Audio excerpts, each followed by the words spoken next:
My time is done. But your source burns so bright I'm all but blinded by it. Be wise and true, Godwoken. Dallis groans in pain. I have failed. The future of all that is rests on your shoulders. Well then, this is, as they say. I never dreamed that after all this, I would be standing here with one of your kind. Let alone that I would be proud to do so. I cannot imagine someone I would trust more with divinity, including myself. Fane lays a bony hand on your shoulder, squeezing gently. Do you know, I believe you will. Wrong. About power, I mean. I was always kidding myself that I could only help my people if I were free. Lead them by example, you know. Thing is, I can never be free. So I must choose the dwarven people's liberty in exchange for my own. I know you'll have my back when I return to them, just like I've got yours.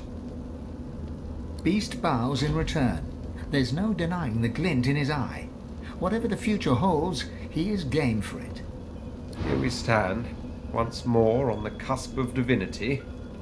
But this cup, so long thirsted for, I willfully let it pass from me. All my life has been a lead-up to this, to be the King of Kings, God of Gods. I will not say it was in vain, but I will say it was vanity. If I were to chance upon my throne right now, I would sit down beside it, cast my glance to the horizon, and I'd think of Sadher, my great love. I'd think of my children, their joyous dance through fiery skies. And of course I'd think of you, of the adventures we had, of our unlikely yet heartfelt friendship. Yes, I'd sit there, thoroughly contented, and wait for you to ascend the throne. I know. A mischievous smile. But I do have to add, likewise. You think back on your journey here, on all that you have seen and done. You think of the Magisters, and the sorcerers they hunted, and of the good and the evil on both sides. You think of how the Eternals came as Voidwoken to reclaim their stolen world. You look at the source around you. The power is immense. You think of what you could do with such power. The rights you'd wrong, the wars you'd win. You marvel at your journey and how it has changed you. You think of those you left behind, and of those you met along the way, who stood by you or against you. It's time to choose your fate, and the fate of all you hold dear. What shall it be? Shall you be divine? After all that you have been through, and all that you have done, all that you have become, the Aetheran lies in front of you. Divinity is yours to take, or to sacrifice. What you do next decides your own fate, and the future of the world. What shall you do with divinity?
half-demon Melody took pity on the soulless, god-woken silent monks and brought them to the Hall of Echoes.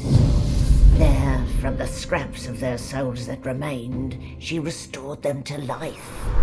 Sorcerers no more, they lived out the rest of their lives, freed of the burden of being the god-woken, freed from the weight of the world. As for me, the god-woken sacrifice severed the link that bound the sworn to the God King. I was finally free.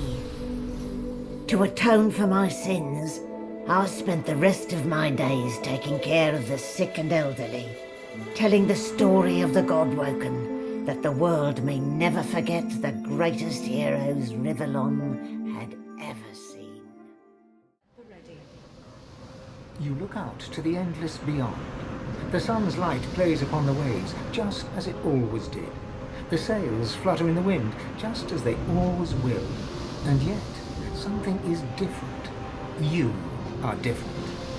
And with a start, you realize where you must go next. You speak the command to the Lady Vengeance, and another chapter begins. At last, the world was at peace. The ancient Lizard Empire opened its gates. The houses disbanded, and the Empire adopted a pluralist quasi-democracy. Anyone could vote for whoever they pleased, as long as the House of Shadows approved.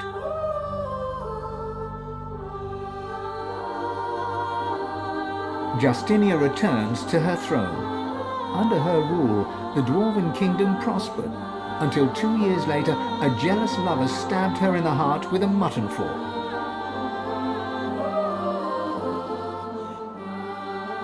Lucian made amends to the elves. He gave them lands and vast riches from the coffers of the old divine order. But the elves never forgave him. They would not trust humans again.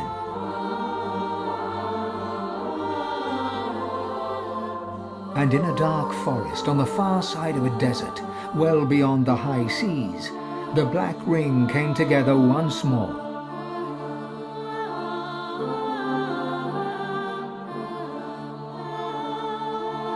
The island of Fort Joy, the old redoute to the Source King Brachus Rex, was turned over to the people of Driftwood to use as they wished. They turned it into a holiday resort. Reaper's Coast prospered.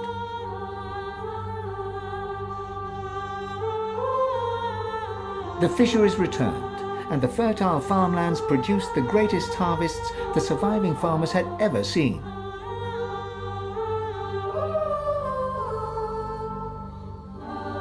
Blood Moon Island became particularly fecund, its soil producing the greatest crops. A particularly crimson-fleshed orange grown on the island became a delicacy across half the world.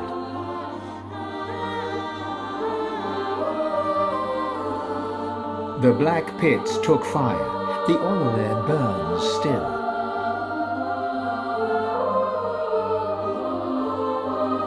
Driftwood became a centre of industry, trade and transport.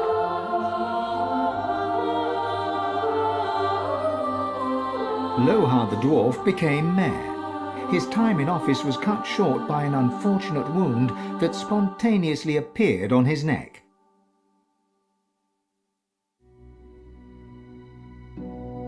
Lagan left his over-demanding wife and began a relationship with a local bard. In the spirit of loving generosity, he returned the ring to his now ex-wife.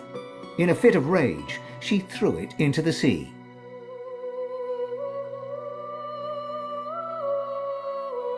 The nameless isle had vanished. Although only open water remained, by instinct ships would steer clear. None of the captains could articulate why. Sir Gareth thanked the surviving Seekers for their service and gave them their freedom. Disillusioned with peace, he set out alone to find a new purpose. He would never stop seeking. Young Han went into the theatre and became one of the realm's most popular actors.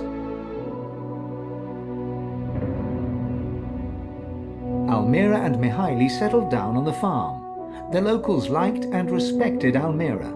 She never wanted for help, and deals always fell to her favor. She presumed she had them in thrall. The truth was, they just liked her.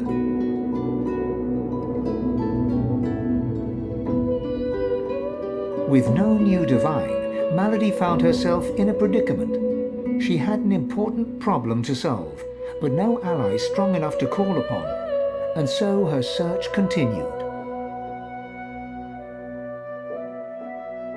Having performed the greatest act of necromancy in history, Tarquin found the new world unchallenging. He became obsessed with rumors of another plane of existence.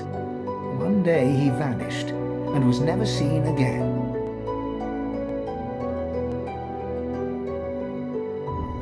Ahu the wizard became one of Lucian's most trusted advisors once more. He always knew that something had changed in the divine. He never discovered what that was, or if he did, he never said a word.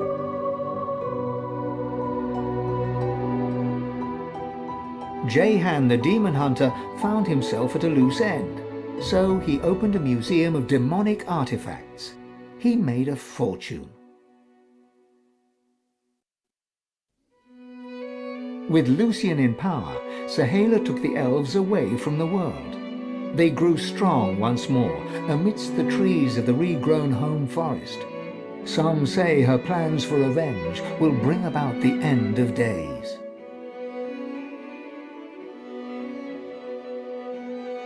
Some say only Tova, her mother, holds her back.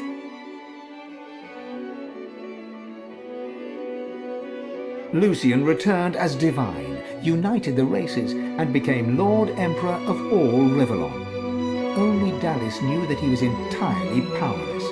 Dallis and you.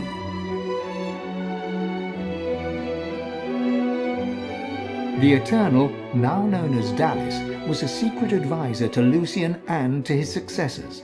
For eons she would walk in the world, and would outlive the peoples and all, and wander alone amongst the dying stars.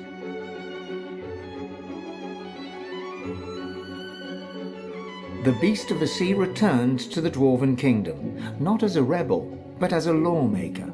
Merciful and wise, he led the dwarves into an age of prosperity. His grave looks out over the sea.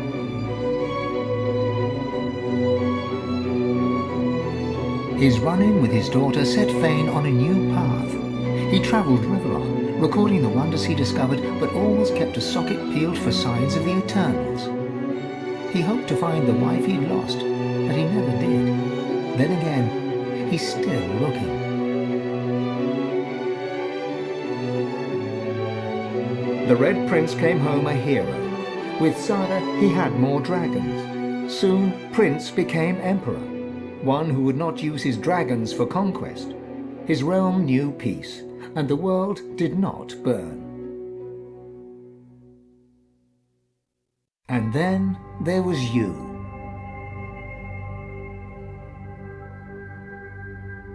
You returned to the world as one more human among many.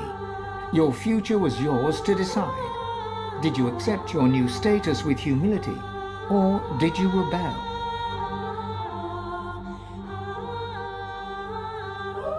Only you know the truth.